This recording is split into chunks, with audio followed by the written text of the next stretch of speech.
What's going on, everybody? Welcome to the channel. This video is on forks. When I build triple clamps to convert dirt bikes into three-wheelers or to modernize vintage three-wheelers, I typically tell people 2000 to 2010 CRF450 forks. Be wary of the difference between the R and the X because the front caliper bracket, not the caliper itself, but the bracket, is a 1-inch offset between the R and the X forks. These forks are 2012 forks from a CRF450.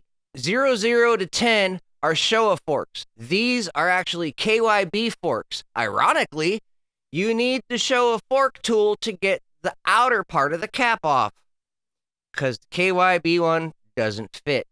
So you need the KYB inner piece and you need the Showa outer piece. That way you can get the forks apart on the top. Bottom part, you saw me have a gun on that thing. If you can avoid it, don't use a gun. The rebound tube has a lock nut on it. When you use a gun, sometimes that lock nut cinches down tight onto the rebound tube. And then you're chancing marring up the rebound tube trying to get that lock nut broke free. So do it by hand.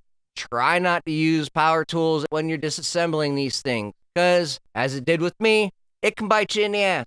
So, many differences on these forks, many similarities. The upper individual cartridge, the inner cartridge, is very similar to the Showa forks.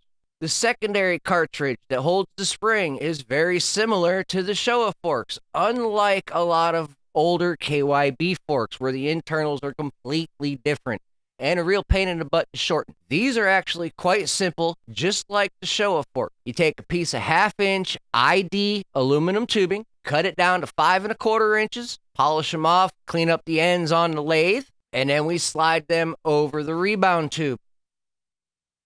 That gives you your 5 1/4 inch drop. Now, the other difference between the 2010 and 2012 forks is 2012 bodies are a millimeter thicker. There's a stop ring for the umbrella that holds the fork springs. You can relocate the stop ring instead of cutting the springs. If you have a lathe and you can cut that groove, you can completely just relocate that and you don't have to worry about cutting the springs. If you don't have a lathe, do not try and cut that groove in there. If you cut the groove too deep, you will shear that thing off, your forks will come apart on you, and you will crash. Everybody picking on my nails? Well, here you go. Prime example of the tools that they are. Use my fingernails as tools all the time. As you can see, spread the piece apart, slide the bushing off, pull the other bushing off. We're pulling all the seals and stuff off of these because these are getting resealed also. This is not a how-to video on how to build forks. This is not a how-to video on how to shorten forks. Granted, yes, we are showing you how to shorten forks because it's really, really simple. But this is more of a comparison so that you are aware that if you buy newer forks, there will be a difference in the forks. There is the tube going on the rebound tube. Slide that back in the center piece, and you now have 5-inch shorter forks. But this is just a comparison video to show you the differences between newer forks and older forks. KYBs apparently can be used, but you need to tell the person building the triple clamps what you're running so that they have accurate specs. Got to make those holes right. Holes have to fit and hold the forks right. And as I've seen from people that are doing fork videos, you really need to crank those triples down and give them a couple of shocks to get everything to seat. I'm cutting the spring at 4 1/2 inches off the top. Pretty much you just spin the spring until you get the spot lined up with 4 1/2 inches. Mark it with a Sharpie. Cut it off with a cutoff wheel.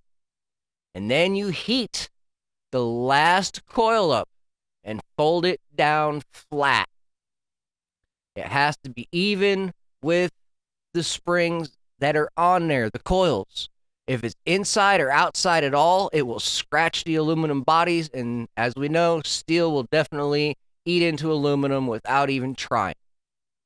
You got to be careful. You need to make sure that that spring is lined up very well so that you've got no binding, no pinching, no scratching. Don't forget to subscribe and make a comment down in the video below. and you just put it all back together. If you need new seals, replace the seals. I do recommend you get a seal driver for these forks to make the installation of the seals and the bushings a million times easier. If you go back and you look at my how to shorten forks video, you see that I am tapping in the bushings with a flathead screwdriver and a very small hammer. It's not really the safest way to do it. You can hurt things that way. You can mar up surfaces. It's not the best way to do it. But as you can see from the beginning of the video, suspension work's becoming more of a thing, so getting the right tools for the job is always helpful. Thanks everybody for viewing the video. Check out the fork shortening video on how to do it, and I'll see you in the next one. Have a great day.